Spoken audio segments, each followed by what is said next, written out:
Hi, everyone. Good to see some familiar faces here. Hey Raja, you have to rename yourself from Rachel Kim. I resent, I think because I sent my invitation link. We've had that hiccup.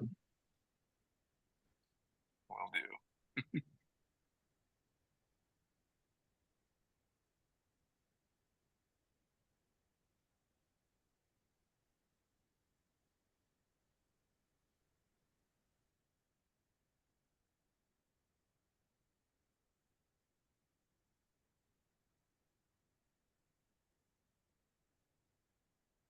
Okay, for everyone who's logged on to attend the webinar, we're just going to give one more minute to let everyone join the webinar, and then we'll get started.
Okay, I think why don't we get started, and then this webinar will be recorded for anyone who joins in late or who does not have the opportunity to join us live. It will be available on our SSAT website and YouTube channel to be seen later, to be watched later. Thank you for joining us. My name is Rachel Kim. I'm one of the general surgery residents at Indiana University and a member of the Resident and Fellows Education Committee in the SSAT. And this is going to be our webinar, our first part of a webinar series about preparing for the ABS General Surgery Boards. We're going to start with some excellent presentations from some really amazing speakers, just as an orientation and general preparation advice tips for the ABS boards. And then in a couple of months in August, at a date to be determined, we'll have our mock orals webinar as well to help residents, senior residents prepare for the ABS certification. So we have 4 speakers and presentations prepared for you today. The first will be with Dr. Mary Hahn from Stanford University. She's also a one of the former chairs of the American Board of Surgery, and she'll be giving our general orientation and components of the ABS certification. Dr. James Lau will then, from Loyola University Chicago, will then present on the components and the nuts and bolts of the qualifying exam, or the QE. Dr. Amanda Jensen, who's one of the transplant fellows at Stanford University as well, will then give a presentation on preparing for the certifying exam, or the CE. And then last but not least, Dr. Edward Aoyang from the University of New Mexico will be giving a presentation on tips of common pitfalls and what to do if you fail. So thank you again for everyone for joining us. And without further ado, I'm going to stop sharing my screen, and Dr. Hahn, you are welcome to take over.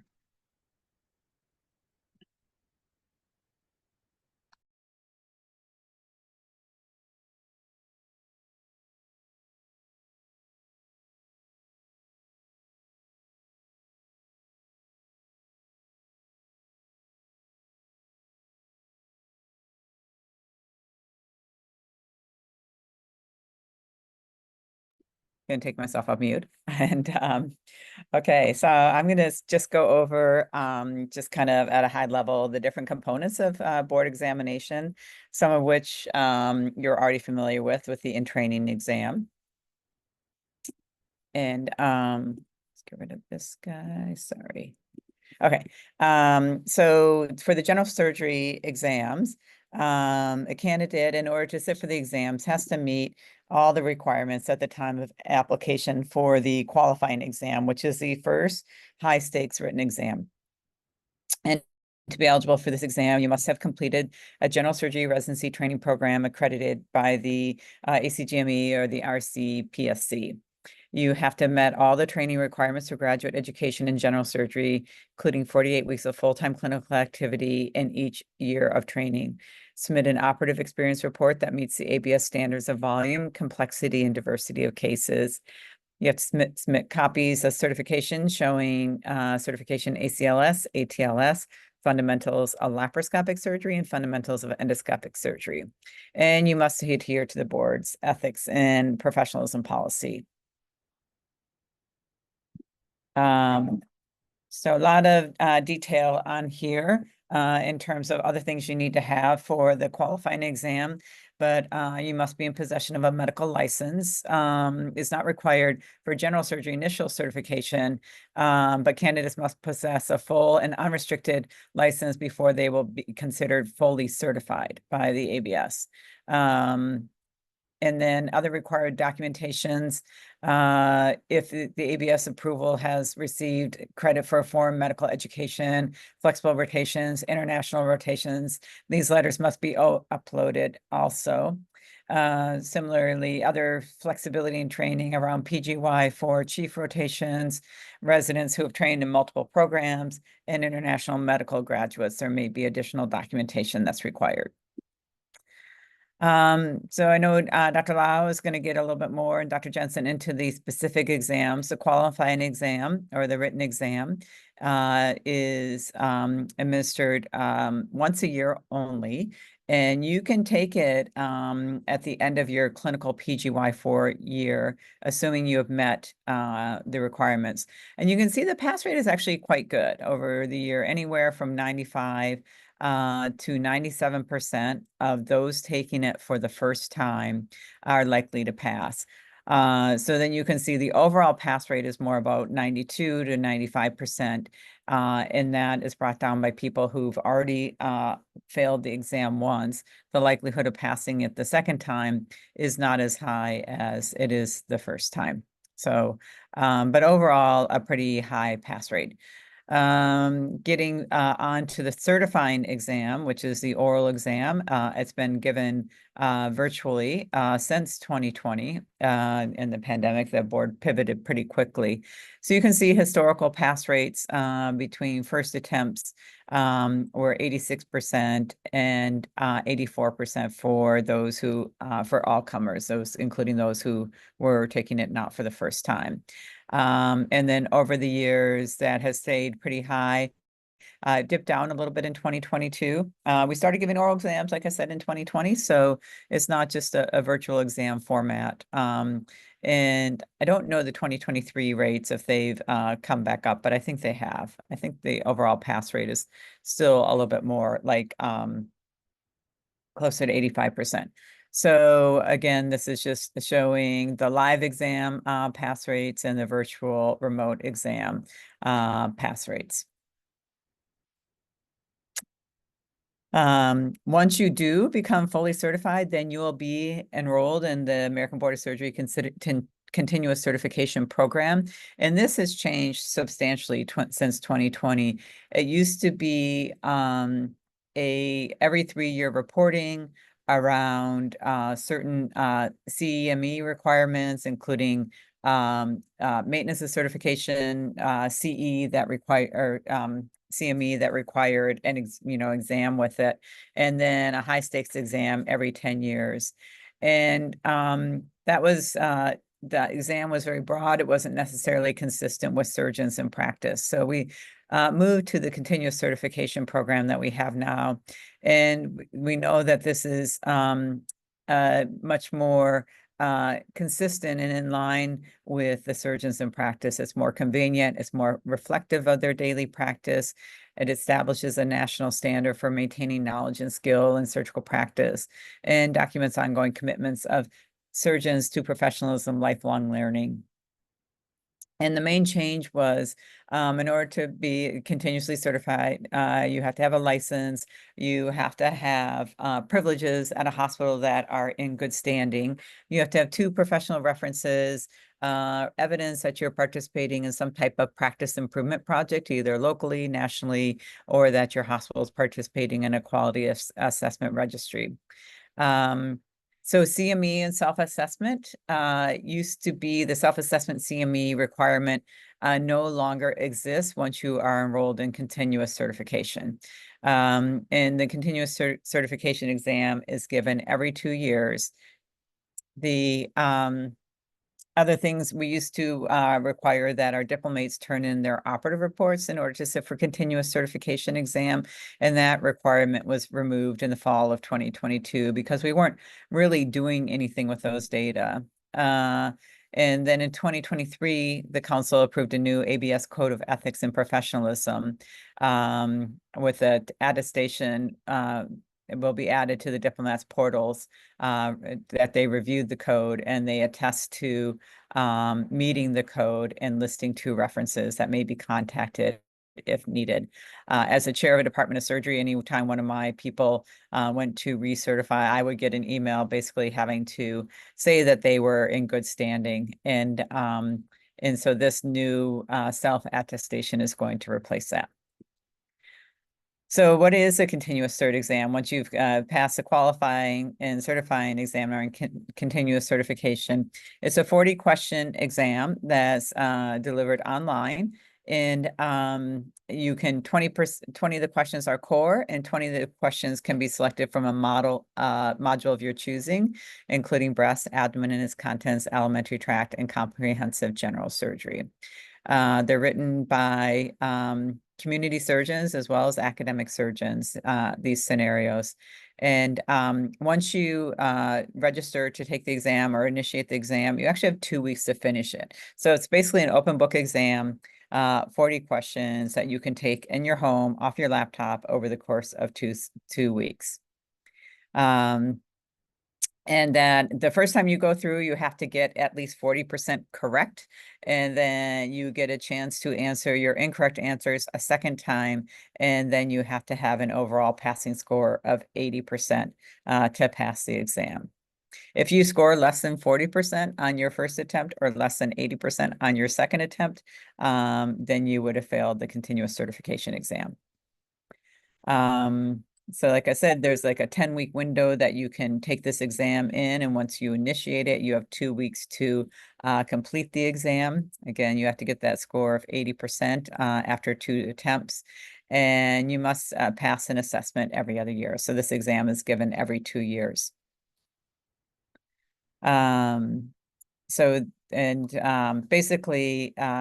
the continuous certification exam last year, that's the window that it was open. Let's see, the slide is a little funny, but let me see. So the continuous certification exam, I'm just going to end this. Actually, the pass rate is like 99%. And the feedback from the diplomates that this is an incredibly educational, like even when I take it, I learned something from taking this exam.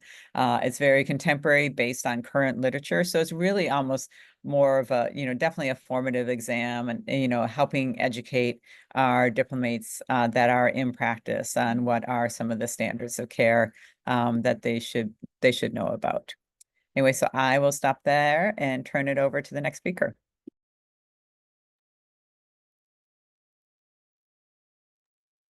Perfect, thank you. So I'm going to be talking a little bit about the qualifying exam. And some of this will overlap a little bit, but we try not to do that. And we'll talk about the nuts and bolts and a little bit about how to prepare, which is has a lot to do with how you prepare for the in-training exam that you, as a resident, will take every year. So the American Board of Surgery General Surgery exam, the administrative components are that you have 7 years from completing residency to achieve overall certification from the American Board of Surgery. And so you have 4 chances to take the qualifying exam. And as Dr. Hahn said, it's offered once a year. You have 3 chances for the certifying exam, but it's offered various times of the year. And then you have about one chance to take each of these exams once a year. So if you have 4 chances for the QE, 3 chances for the CE, that's what gives you the 7 years from completing residency to achieve overall certification. If you can meet the requirements and you'd like to take the qualifying exam in your 4th PGY4 year, then you should do that. But otherwise, you should apply after completing the completion of residency and try to take it as soon as you can in your chief year before fellowship or practice. Usually the test is in July prior to the fellowships that start in August 1st. So that the fellowships were moved to start in August to allow for people who have just completed residency to be able to take the qualifying exam prior. And the bottom line for the qualifying exam is to try to register and take the exam as soon as you can, either during or after residency. So on the exam day for the qualifying exam, it's an 8-hour computerized multiple choice exam. It's taken at authorized testing centers only, and that continues to be true. There are 4 blocks, 4 sections. Each section is about an hour and 55 minutes. You have a 70-minute bank of breaks. Usually it's about 10 to 15 minutes, initially a 40-minute break, and then another 10 to 15-minute break, but you can use this time in between the different blocks. And if you use a shorter break or you finish the exam a little bit sooner, then you get some of those minutes back for your break. There are 300 questions, so there are 75 questions per section with the 4 sections.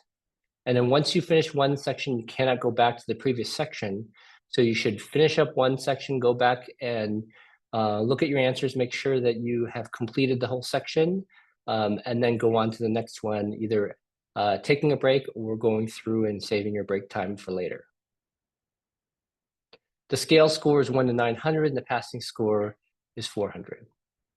I'm going to go a little bit in some of the literature on how many attempts are needed to achieve general surgery board certification. Dr. Hahn alluded to this.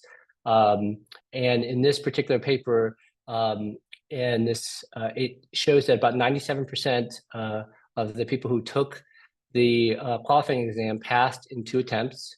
97% passed the certifying exam in 2 attempts.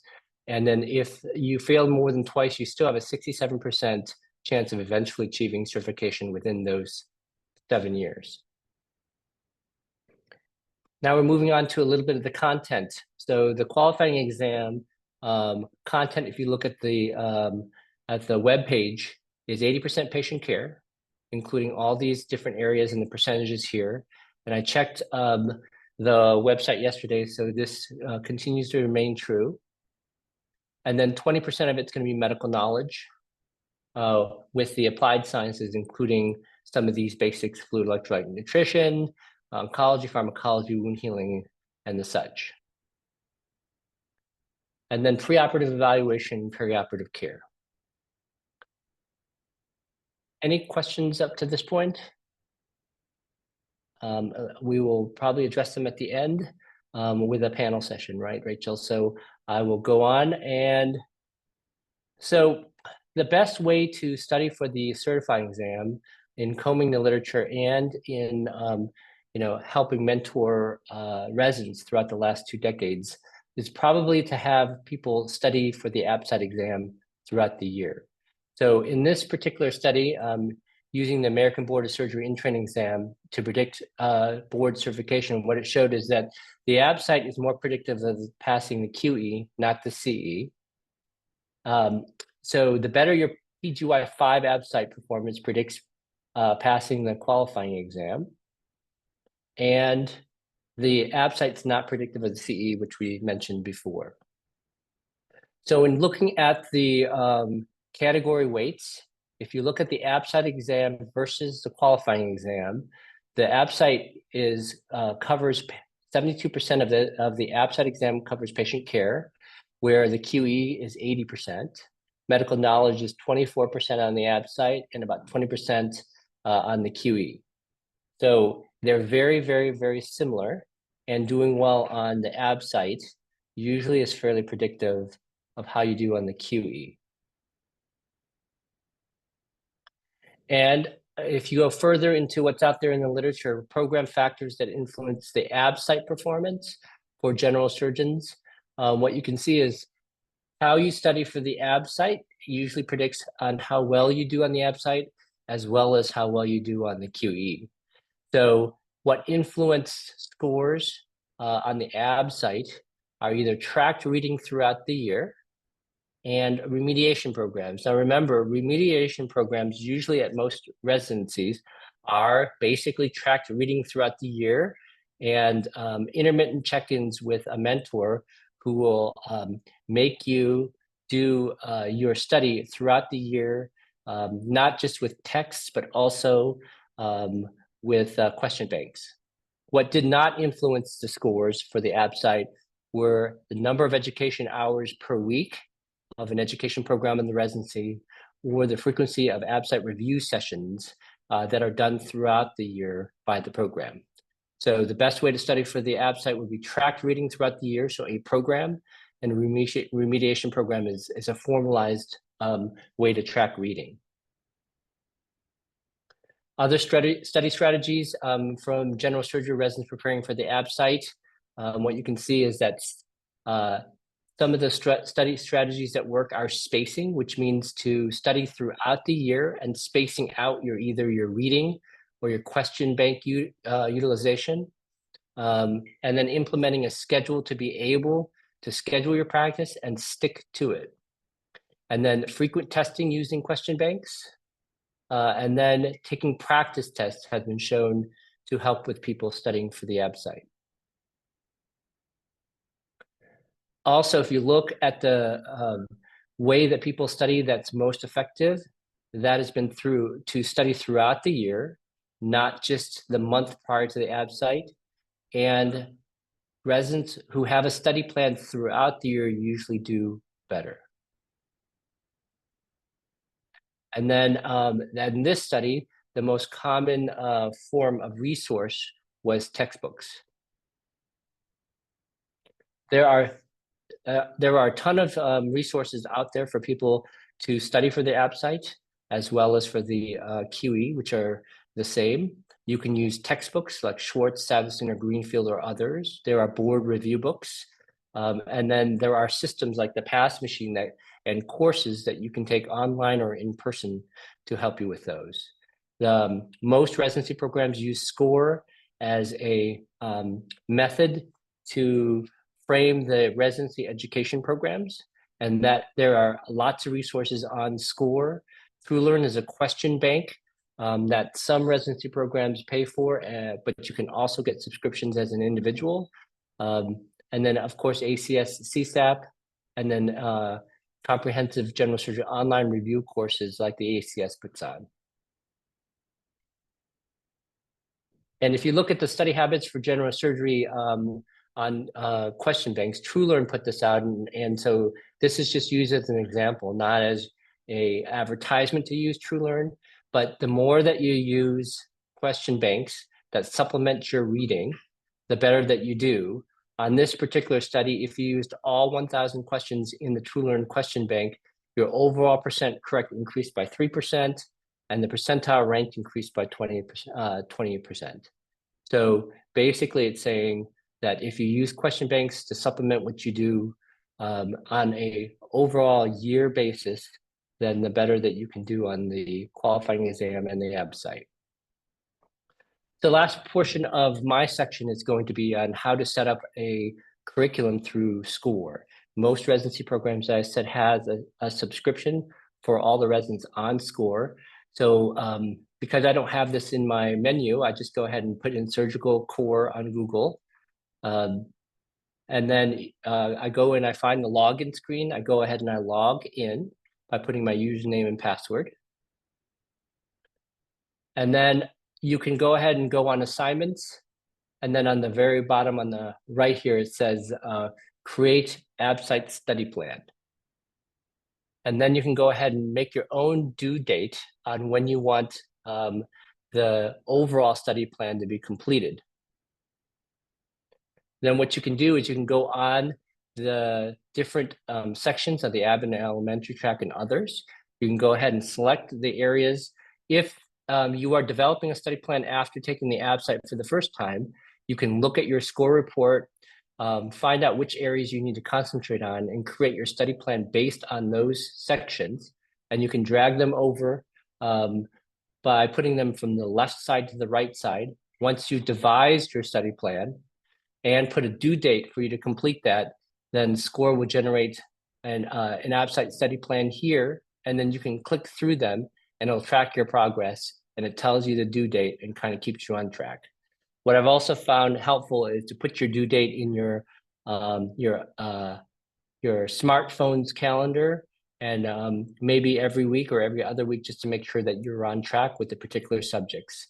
That in conjunction with SCORE usually helps you space out your studying throughout the year. So studying and preparing for the ABSITE helps with studying and preparing for the ABS qualifying exam. Tracked reading helps improve scores. Spacing it throughout the year and implementing a study schedule for yourself is a high yield study technique. Self-testing with question banks is also a high yield study technique. And remediation programs are nothing but monitor, track, reading, and question bank programs. So put yourself on a program, and then you'll have success with the ABSITE and likely the Kiwi also. And I will stop sharing.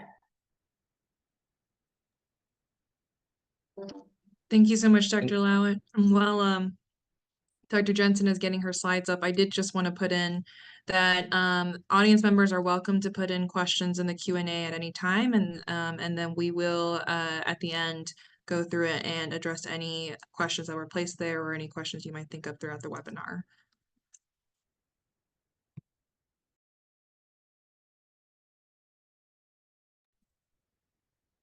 Okay, so I'm going to talk about preparing for the certifying exam.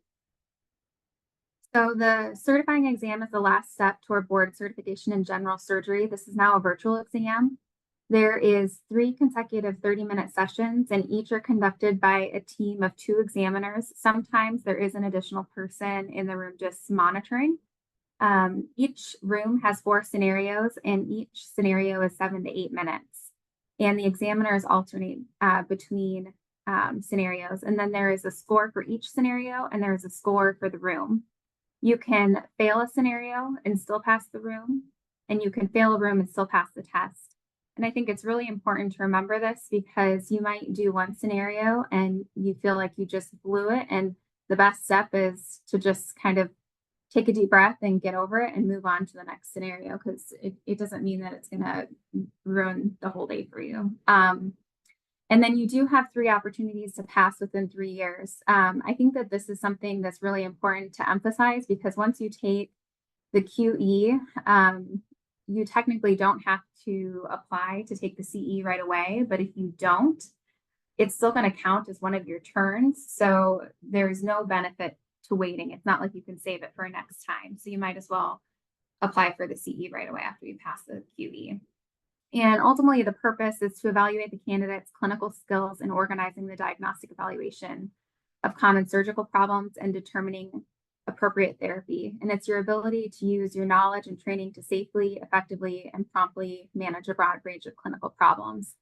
The take home with this is that the ABS really just wants to make sure that you are a safe surgeon, and the goal is to make sure to assess your judgment. Dr. Hahn already alluded to this, but this is the overall pass rates for the certifying exam over the last several years.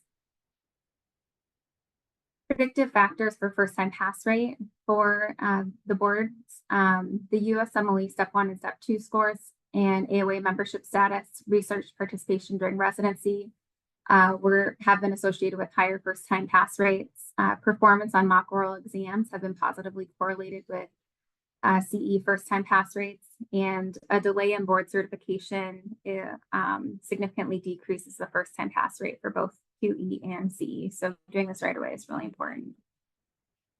And then how many attempts are needed? So Dr. Lau already alluded to this, so I won't go over that again. And then with looking at kind of the transition from virtual, from the oral exam, the first time that we did this was a few years ago now, but overall, it's been a positive experience for everyone, and 78% have preferred the virtual exam, and there's been no differences in passing rates between virtual and in-person exams. So this has been, I think, really good for everyone. And then looking at the successful strategies for passing the CE. So this was a review that kind of looked at what factors are important. They found that there was coachable candidate factors, so the length of time between residency completion and taking the exam, ultimately taking the exam as soon as possible. And then confidence and good communication skills, needing to be concise and engaging in a virtual environment, and dress and verbal style can influence favorably. From a structural standpoint, from the program training, rotating in a level 1 trauma center was associated with greater success on CE. Being at a residency program with multiple fellowship programs, and the larger the program size, there was a positive correlation with first-time pass rate, having a mandatory research year, and satisfactory operative time during training. From a functional perspective of the general surgery program, implementation of SCORE curriculum in the surgical residencies, exposure to weekly assigned reading programs, and they did find that programs with a higher program director turnover rate did have worse CE outcomes compared to lower turnover programs. In regards to mock oral exams, the practice they found with this review allowed for improvement in overall skills, identifying examinees' deficiencies that can be actionably improved, and providing early warning of possible CE failure. And they also found that structured monthly or annual mock oral exams can improve first pass rate on CE, and poor performance on the mock oral exams can predict failure. So essential attributes of a certified surgeon. So demonstrating an organized approach and solid rationale for planned actions, rapidly determining and interpreting key findings on the clinical presentation, effectively and efficiently using clinical knowledge to solve clinical problems and effectively address key management points, avoiding errors and critical fails. So making sure that you don't forget to say things that you need to say, and also not saying things you shouldn't, and recognizing personal limitations in and expertise in diagnosing and treating clinical problems. If you don't remember or you're not sure, don't make things up, because it generally is not going to help you. And reacts in a prompt but flexible manner to alterations in the patient's course, disease, or treatment complications. Just because you get a complication, it doesn't mean that something is going wrong in the scenario. It just means that they want to know how you think about that specific problem. And overall, you want to demonstrate appropriate surgical judgment, clinical reasoning skills, and problem-solving ability. At the end of the day, I think the biggest take home for preparing for this exam is practice, practice, practice. Over the last 5 to 7 years, you are practicing every day as you're staffing consults, as you're doing mock oral exam scenarios, reading day to day. Even though the QE and the ABSIT are not correlated, people that tend to read and study, see lots of patients, do a lot of procedures. It's a marathon, and it's never too early to start preparation. I think doing as many oral cases as possible with faculty, especially in their expertise as you're getting ready for this exam, is helpful. Reading broadly and reviewing the anatomy of the operations that you've not done recently, and staying focused and systematic, and focusing on logical and well-organized problem solving in the way that you think about various scenarios. And practicing giving short, succinct answers and doing what you would do in real life. Pretend that you're talking to a colleague when you're describing what you would do. And know your weaknesses. If your program didn't have you do a lot of vascular surgery or a lot of thoracic surgery, know that that's your weakness, and that's something that you need to focus on. In regards to resources, So the ABS website does have more information about the CE. They use the SCORE curriculum to help create the CE, and the majority of the exam focuses on topics listed in the outline as core. All of those are testable, and the remainder listed as advanced are part of the exam, as well as complications of the more basic scenarios. And candidates are expected to know how to perform and describe all core procedures, and they need to know to be able to answer not only what they would do, but how and why. And so with preparing for this exam, I think it's really important to go through the SCORE curriculum and go through all of the different core and advanced procedures and make sure that you feel really comfortable at baseline with the core procedures. And if not, review them more carefully. And similarly with the advanced scenarios, knowing you at least have a general idea. In regards to resources, there's a lot of them out there. The one that I particularly liked was the clinical scenarios and surgery during my study time, just because I thought it was very succinct and thorough. And it is a large book, so starting 4 to 6 months ahead of your CE and breaking it down and creating a plan to kind of get through all of these scenarios is important. The other two are also super helpful, but they're a little bit older and out of date. I think they're helpful for showing you the common pitfalls and ways that you can mess up a scenario. In regards to trauma, I use these as references. I by no means read them front to back during my studying, but these have great descriptions and pictures of how to manage operative trauma and surgical exposure when it matters. And I really thought that these were great books to just kind of skim through and make sure if there was something I didn't remember or didn't feel as comfortable with, rereading those parts of those books. And then for kind of larger textbooks, as you're going through things, if you realize you need to know more about a specific topic and you feel less comfortable, using the normal general surgery references and operative guides to kind of help you. There are review courses for the ABS certifying exam. Research has shown that it does not provide an advantage, but 78% of people that did take the tests did use a review course. I think the nice thing about these review courses is that they do systematically go through all of the material and put it in a framework for you. And so being able to kind of go through that systematically and figure out where your weaknesses are is helpful. The different review courses are the PASS machine, the Osler General Surgery Mock Oral Exam course, the ACS Comprehensive General Surgery Review course, the Behind the Knife General Surgery oral review course, which is more of an audio. And the nice thing about these is you can use them in different ways, whether you're studying with your colleagues or with the Behind the Knife audio, listening to it while you're maybe doing something else, running back and forth between the hospital or running errands or what have you. You can kind of fit these into little snippets of your life as you go, because it does take a lot of time to study for this exam. In regards to practice habits, I think it's important to make a realistic calendar to cover all the topics and leave gaps for catching up, because sometimes we get really busy as surgeons and as fellows, and it's important to simulate the real thing. So when you're doing this with your colleagues, making sure that you are timing yourself, making sure you're saying, okay, we're going to do each scenario in 7 to 8 minutes so you can see what it would look like. Make sure that your lighting looks good, you're dressing for it, and kind of just preparing. If you're not practicing with other people, practicing and saying out loud if solo, running through these scenarios in your head as you're walking somewhere, and reviewing those major operations and topics you haven't looked at recently or you're maybe not as familiar with, and making sure that you are able to nail those common scenarios.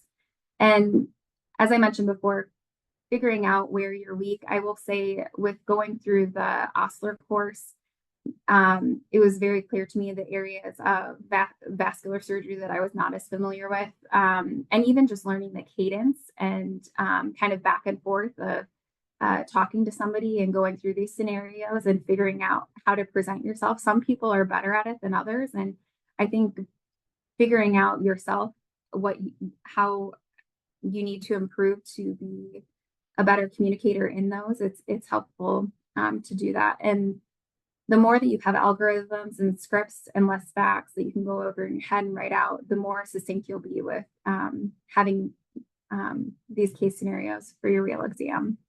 And don't get too nuanced. As I mentioned, don't procrastinate, and do not try to study while working in arrange time for yourself, dedicated time, either with your partners or with your fellowship, where you're allowed to just really focus on studying. And the goal is to pass each scenario. So test specific practice, whether that's with colleagues, previous attendings within your program, within the review courses, in the months leading up to the exam, doing maybe like once a week practice examination, and then really the week before doing daily practice just to make sure that you are ready. And it's not the ABSITE, it's not the QE. And you want to really, as I mentioned before, treat this conversation like you're having it with a colleague about a consult. And when you don't have it nailed down, keep it vague. I have.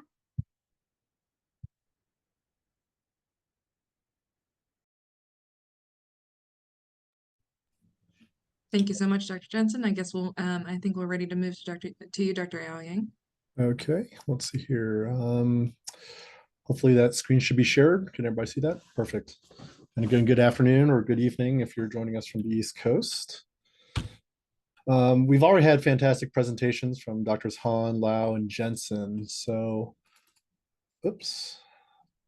So I'm just going to kind of go through and highlight a couple of the major pitfalls and what to do if you don't pass. This comes from my personal experience as a former program director and having worked with the ABS, both from the written exam standpoint as well as a former oral boards examiner. So I think the most common pitfalls is don't be overconfident. Don't base your performance of the actual exam from your past ABSITEs and mock orals. Don't think, hey, you know what, right in the middle of the pack, I did fine, and you don't prepare. So, treat this as a very serious exam. In fact, treat it more seriously than your ABSITEs and your mock orals, because you only have X number of chances to pass these. As has been said before, don't prepare last minute. You don't want to cram.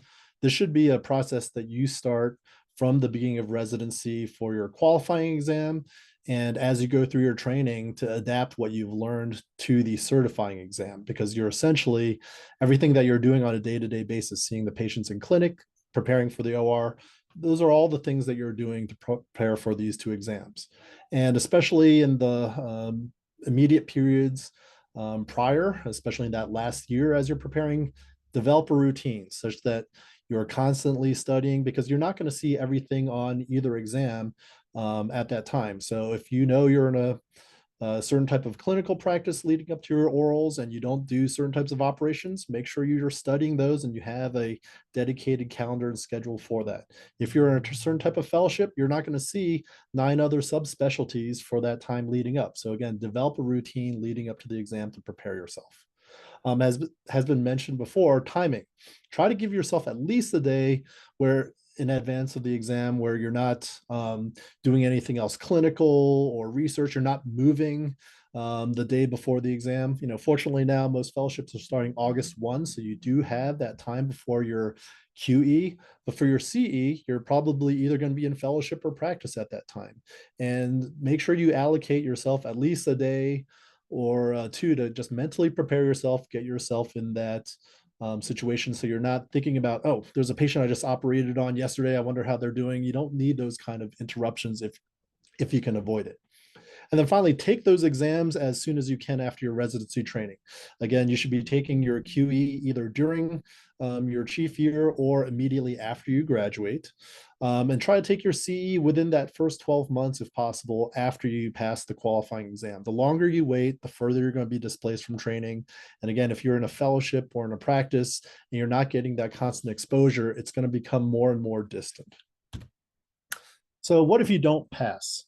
The Q exam, well, if you've taken the ABSITE, you should get sub analysis of your scores, and there are certain areas that likely you're stronger in and other areas that you're weaker in.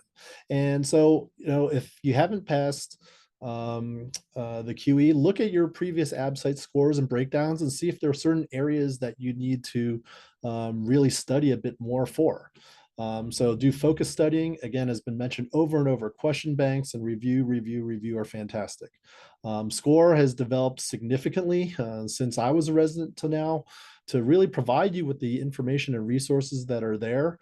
And as Dr. Lau mentioned, you could create your own ABSITE study plan. You could create your own QE study plan based off of those things. So really what comes down to is do the focus studying, take your ABSITE seriously, because this is all, again, gradual preparation that you're doing over time and that you're really not cramming. You may have been successful cramming when you were in high school, college, but it doesn't work that way. That's why surgery is a 5 to 7 year program. Common pitfalls for the certifying exam. So as Dr. Jensen mentioned, first just check your testing environment. Verify that you have a stable internet connection. Because in the world of virtual testing now, you don't want audio to cut out, and your examiners are really paying attention to what you're saying, because if you didn't say it, it didn't happen. And if the audio cuts out and they didn't hear it, that's an unfortunate scenario. So verify that you have stable internet. Check your background, your lighting, your sound. Make sure you're very clear on the audio. Make sure there are no distractions in the background, that your examiner can really focus on you. And again, still dress appropriately. As has been stated over and over, practice before you take it, because it is a conversation, and the examiners are trying to determine through this conversation if you have safe and sound judgment. So practice your pace. Again, you only have 7 to 8 minutes for each scenario, so you cannot drag on a history and physical and things like that. You got to be able to move through the examination. So work on your pace and be able to move through it. Style and format. Again, the formatted exam is now a lot more standardized. There are certain categories that they're going to test you on, and you should be prepared for all those, but frankly, most other things as well. And get used to how you're going to ask your relevant history and physical. When you are going to describe an operation, you should try to have a good sort of 3 to 5 sentence way to describe every major operation. You don't need to go down to the nitty gritty of what type of blade you're using and what type of suture. If the examiner wants that, they will ask you that. But you should know the key steps of getting through an operation. It's not dictating an operative report. So you should be able to work on that for all the operations you're going to go through. Practice within your department if they offer mock orals. Practice with your colleagues. If you're already into practice or you're in a fellowship, practice with your co-fellows, practice with your partners. After you've graduated, practice is the best thing, in my opinion, that can really help prepare you for it. Because when people don't pass, it's not necessarily that they don't have the knowledge. It's usually how do you present the knowledge and how do you convince the examiner that you know what to do. Courses has been brought up, but again, don't depend on them. Courses are good because they can be right before an examination, and it actually allocates you time away from your, whether it's clinical practice or other things, to be able to prepare yourself mentally. It's a good way to kind of make sure you're comprehensively going through all the subjects, but again, take courses with a grain of salt. Examiners know what they teach in courses, and you want to be careful about certain types of, if you will, tactics for stalling and other things that are really not going to be beneficial. So use it as a way to cover subject matters, to take time, get yourself in the zone, but you can't be dependent on a course to teach you everything in the couple days leading up to an exam. And then finally, during the exam, as was mentioned, you don't have to pass every single scenario to pass the exam. So if you struggle with one, don't dwell on it. You got to move on. I've heard from multiple folks who said, oh, you know what, room one, case number one, I bombed it and I could just never get it out of my head. And for the rest of the day, they're just flailing. You got to move on. Don't take scenario outcomes personally. You know, if you were asked to do a bowel anastomosis and it leaked, don't think, oh, I was a bad surgeon. You know, this is on me. They're doing it because they want to test your understanding of how to deal with clinical scenarios. So if it's presented to you, just work through it like you would take care of your patient. Remember, the examiners are not here to trick you. They're not going to try to lead you astray, lead you one direction. If they're asking for something, it's because they genuinely want to know what your answer is for it and how to deal with it. So what do you do if you fail the certifying exam? Well, don't panic.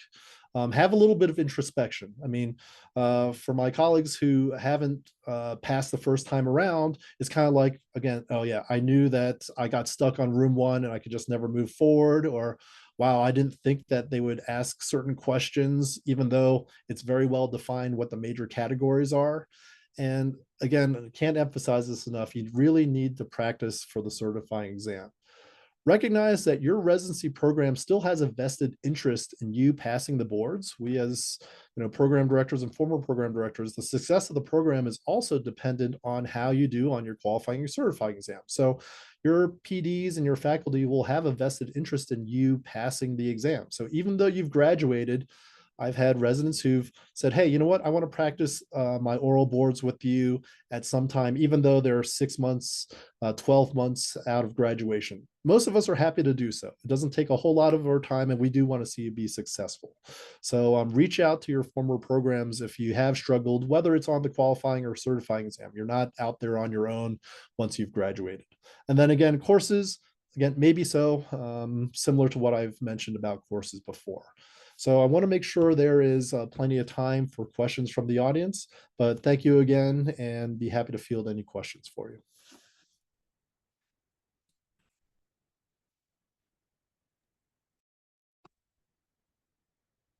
Thank you so much for all the speakers. As Dr. Aoying mentioned, if you have any questions, please take this time to put it in our Q&A box.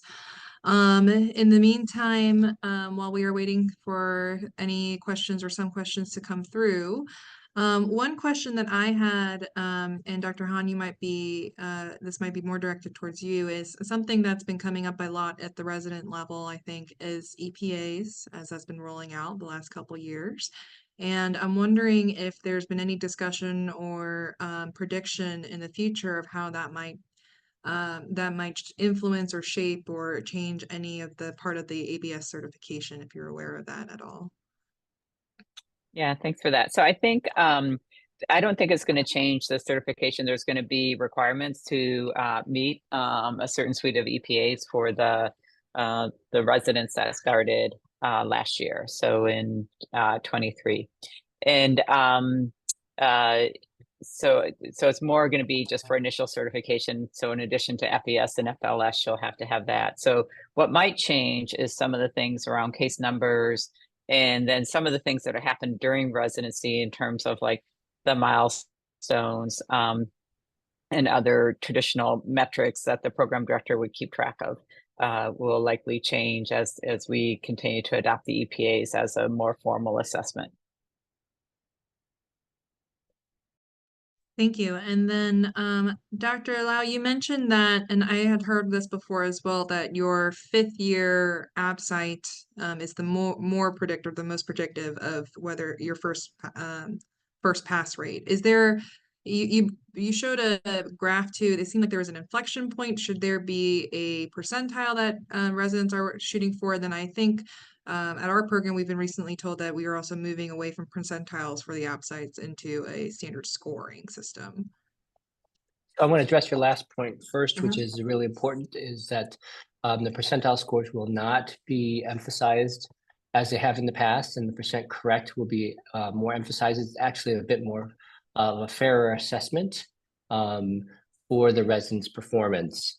The study that I alluded to did say that the 5th-year performance, but it's in conjunction with the other years too. I mean, we've all seen it as, APDs and program directors, that chief residents sometimes after they've matched don't necessarily study. So it's kind of an amalgamation of the last several years of their performance. And there was a study that showed that continual poor performance in the AB sites is more predictive of failure of the qualifying exam. So if you had one bad score out of 4 other good ones, it's the 4 good scores are going to be more predictive of you doing well. If you have had 4 poor scores and 1 that wasn't so good, that's more predictive of you not passing the qualifying exam.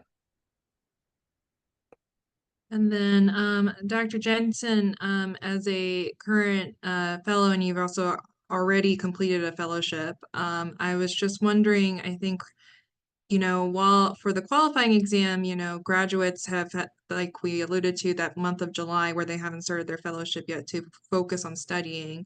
You've given some tips about not procrastinating. I was wondering if you had any sort of personal or specific advice for when you're in your fellowship, particularly such a high volume, if you're in a high volume or very busy fellowship, trying to carve out that time, particularly if you're in a program that's new or hospital system that's new, and you don't have the relationships with those attendings as quite yet, I should say. I think being very intentional and deliberate about your practice time in the months leading up to the oral exam. I think practicing with your previous co-residents once a week, once every 2 weeks, whenever you guys can figure out a time that works for everyone. And then in the really the week leading up to when you are taking that test, just practicing and practicing as much as you can and taking dedicated time off, because it is so important. You don't want to fail the first time, you want to pass it. And so really trying to prepare as best you can and giving that time for yourself. And if you are out in practice, your colleagues should understand that you need that time because they all want you to pass too. And so I think you just have to be deliberate about it. And then Dr. Aoyang, you were your residency program director for quite some time. Have you had residents reach back out to you for resources or advice, or do you as a program leadership have those kind of resources sort of planned for because as you said, as a program, even after graduation, they've invested in you and they want you to pass your board certification? Sure, absolutely. And it's not just people who have necessarily struggled on their AB sites, on their mock orals during residency. I mean, we have people who, scored very highly on both, who just, again, getting themselves in preparation, want to reach out and have somebody else go through a scenario with them prior to taking it. So we don't necessarily have a formal program in place for graduates. However, I know myself and other members of the educational leadership, and frankly, a lot of our faculty will just say at the end of the year, hey, if you need my assistance, you have our phone numbers already, you have our email addresses, just reach out. And it doesn't take a whole lot of time out of our schedule. I mean, the residents and graduates should not think, oh, I'm pestering my attending to spend half an hour to do this. We already spent 5 to 7 years with you. An extra half an hour is not that big of a deal. And again, we want to see you successful. So again, just reach out. We're all very happy to do so.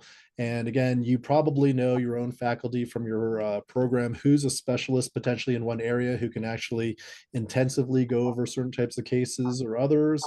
And yeah, just reach out. And again, I have residents every single year. Some of the ones that I expect to reach out, and some of the others where I'm like, oh, okay, yeah, you probably are fine. And maybe it's just a boost of confidence or things like that. Or it's just kind of polishing the actual presentation aspect of it. Because really, it is a presentation, and being able to communicate that across is the key part of the QE. Well, let's see. Well, thank you all so much for your excellent presentations and very informative and very helpful talks about preparing for the ABS certification. Like I said, this will be recorded, or this is being recorded and will be available on the SSAT website at the end of this presentation. I don't see any additional questions, so I just want to take a moment to have this last slide up. I think the majority of people who are watching this webinar will be other trainees like myself, and so I just want to put in a plug that the SSAT candidate membership, basically for trainees, is very affordable. It's only $20 annually.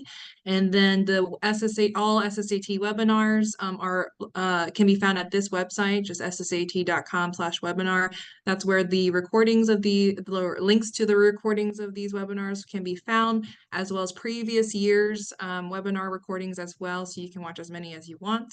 And then if you have any other questions, feel free to reach out to any of the SSAT, your SSAT candidate representatives if you have any at your program, or even just reaching out to the committee, the Resident and Fellows Education Committee. So thank you again, and I want to thank all the presenters again for their time and consideration and help with this webinar. And I want to respect everyone else's time as well. So Bev, I think we can end the session there.